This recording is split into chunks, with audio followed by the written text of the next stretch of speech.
Hi everyone, my name is Gabrielle Sandstedt. I am a graduate student in Andrew Swinehurst's lab at the University of Georgia, and I study this large question of how do new species evolve.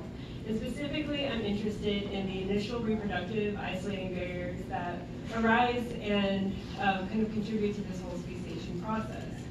And so I study these questions in Mimulus tillinghii. So Mimulus tillinghii is a part of the yellow monkey flower clade. It grows in western North America at high elevations, as you can see it growing alongside this mountain. Mimulus is hermaphroditic, meaning it contains both male and female parts, and Mimulus tillinghii is thought to be largely outcrossing and be pollinated. One talented taxonomist characterized Mimulus tillinghii into these three subgroups. Mimulus tillinghii caspitosa, which is in Washington, Mimulus tillinghii, which is in the large blue distribution, and then Mimulus tillinghii minor in Colorado. So he he looked at these in the field and proposed that these are three morphologically and possibly geographically different subgroups. However, the extent to which these subgroups are morphologically, genetically distinct are unknown, and also the crossing barriers that might exist between these subgroups are also unknown. And so what I have are 12 populations with 2 to 5 populations in each of the possible subgroups. And each of the populations that we have has 1 to 2 maternal lines, and each of the maternal lines is 1 to 8 generations inbred. So we have these populations occurring in these subgroups, and the first question that I looked at was the extent to which these subgroups might be morphologically different. So what we did was we grew up 1 to 5 individuals of each line, and we did a number of floral, vegetative, and stolon traits. And then we input the data into a linear discriminant analysis with, for people who don't know what LDA is, it is a type of dimensional reductional analysis that you assign an individual to a group, and then it tests the probability that that individual falls within that group or if it falls outside of that group. So looking here, we obviously see that we have these 3 distinct clusters, and the probability that an individual was assigned to a group that it fell into by morphology was greater within that subgroup than falling outside of that subgroup. So yeah, we have these 3 distinct subgroups. And to give you an example of what characteristics we were kind of looking at, in here we have one representative flower from each of these subgroups. So as you can see, in MT minor, in the triangle, we have an overall smaller flower compared to caspitosa and to tillinghii. And we also see differences in the length and width of the floral tube. All right, so next question is, are these subgroups genetically different? And what I'm showing here is a neighbor joining tree, and the fuzziness from the neighbor joining tree comes from 1,000 bootstrap replicates, but this is a tree based on about 14,000 SNPs. And what we can see is that the morphologically different subgroups are also clustering genetically. So in the top orange, we have all the populations that fell into the caspitosa group are clustering. In the purple, we have MT minor. Again, those populations are clustering, as well as the populations that fell into the tillinghii distribution are also clustering together. So yes, we're seeing not only are they morphologically different, but we also are getting these genetically different subgroups. And I also want to point your attention to a closely related taxa, Mimulus guttaeus and Mimulus nisutus, that are at the bottom of this tree. And the branch lengths, so Mimulus guttaeus and Mimulus nisutus are thought to be about 200 to 500,000 years diverged. And we can actually see the branch lengths of tillinghii actually falling somewhere within that. So we do think that these are really closely, or more recently diverged subgroups. Okay, so I showed you they're morphologically different and genetically different, but what are the crossing barriers that might exist between these subgroups? Well, to test this, we looked at a number of post-mating reproductive isolating barriers. And first we did crosses within each of these subgroups, so these are going to be our pure subgroup crosses. And then we also did crosses reciprocally between the subgroups, and these are going to represent our hybrid subgroup crosses. And so this is about 375 to 400 crosses done. And then we looked at a number of reproductive isolating barriers, kind of down this sequential order that we might expect them if there were crossing barriers to occur. So the first crossing barrier that might occur is post-mating prezygotic isolation. So if you can see at the top of this flower, if the pollen grains are on the stigma of the female, a pollen tube will then grow into the ovules, and you would expect seeds to be formed. However, if there's some post-mating prezygotic isolation or pollen tube, pollen pistil incompatibility, then in this case, the pollen tubes are actually unable to grow into the ovules. So this is, would you expect seeds to be produced or not? If there's no seeds produced, then you might have some post-mating prezygotic isolating barrier.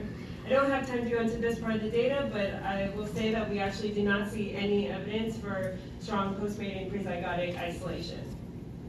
So the next barrier that we looked at was a post-zygotic barrier, hybrid seed lethality. So this is where fertilization occurs, the seed develops, however there's something disrupting development and it's causing some inviable seeds to be produced. So we're actually getting seeds, but they are inviable seeds. And I'm going to show you now a series of box plots for the rest of these crossing barrier types. Along the x-axis, we have the cross types, and the colored boxes are going to be the pure subgroup crosses, whereas the white boxes are going to be the hybrid crosses. And then along the y-axis, we have the proportion of seeds that are viable.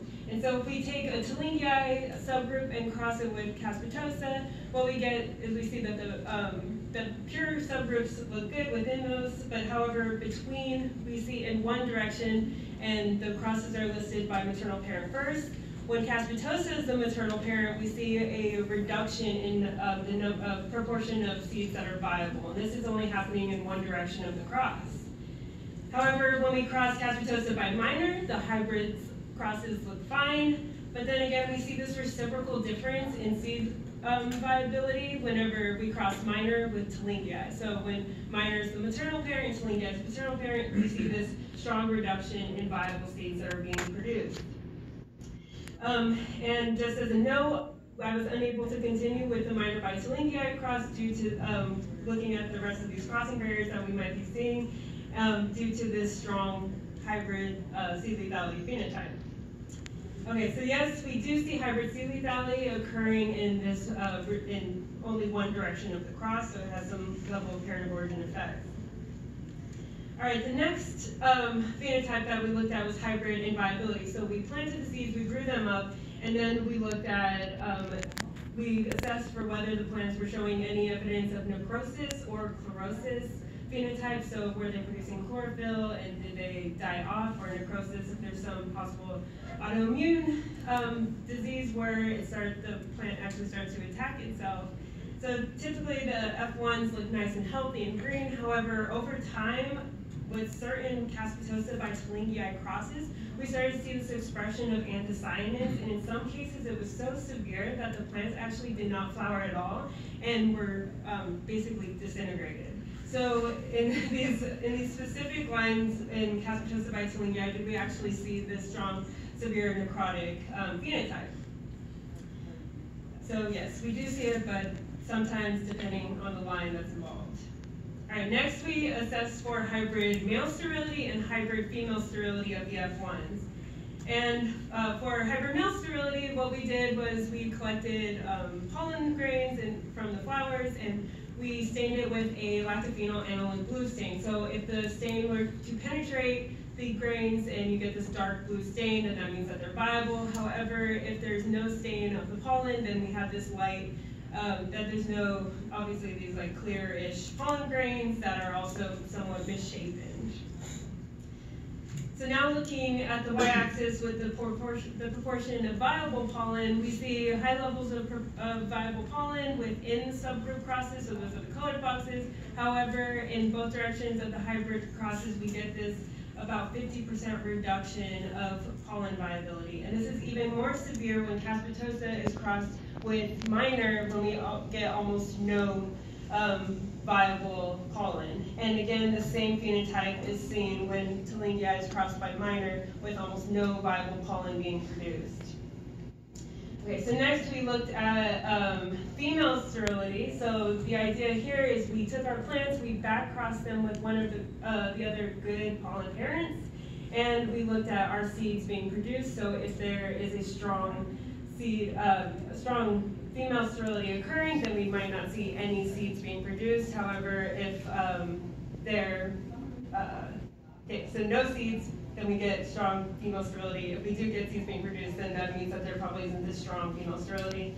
Looking now along the y-axis as the number of seeds being produced, in the subgroups, so the colored box, within subgroups, in the colored boxes, we get about somewhere between 100 and 300 seeds being produced for the most part. However, again, there's this like 50% reduction in the hybrid subgroup crosses, and this is even more severe when Caspitosa is crossed with minor, with almost no seeds being produced, and again, when Tillingia is crossed by minor, almost no seeds being produced. So, yes, we also see the strong phenotype of hybrid female sterility.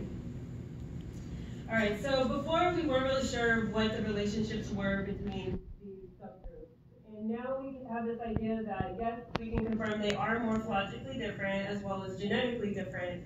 And we can also imagine that these are very recently diverged subgroups.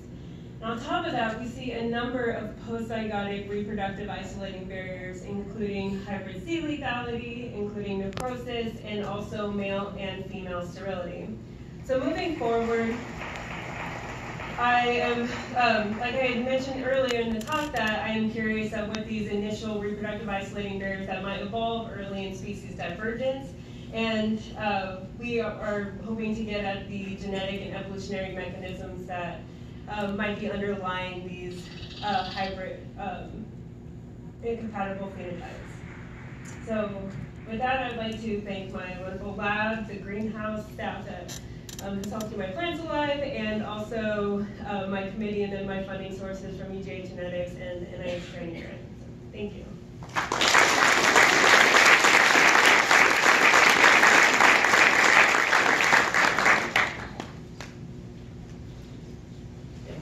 Sorry if I missed it, but is there evidence of hybridization in the wild? So no, there isn't. And whether these subgroups actually co-occur is unknown either. For the most part, I think they are geographically distinct, but also it hasn't been confirmed. Tillingia or Caspitosa does specifically co-occur with other Mimulus species, but whether or not they are one of the other subgroups is also unknown. So yeah, for the most part, these kind of form these islands on top of these mountains that are pretty isolated from one another. Yeah. Great. So the 50% reduction in fertility is always striking in that endpoint. Are there a lot of arrangements? We're not sure. Yeah. We haven't looked at that yet. All right, thank you.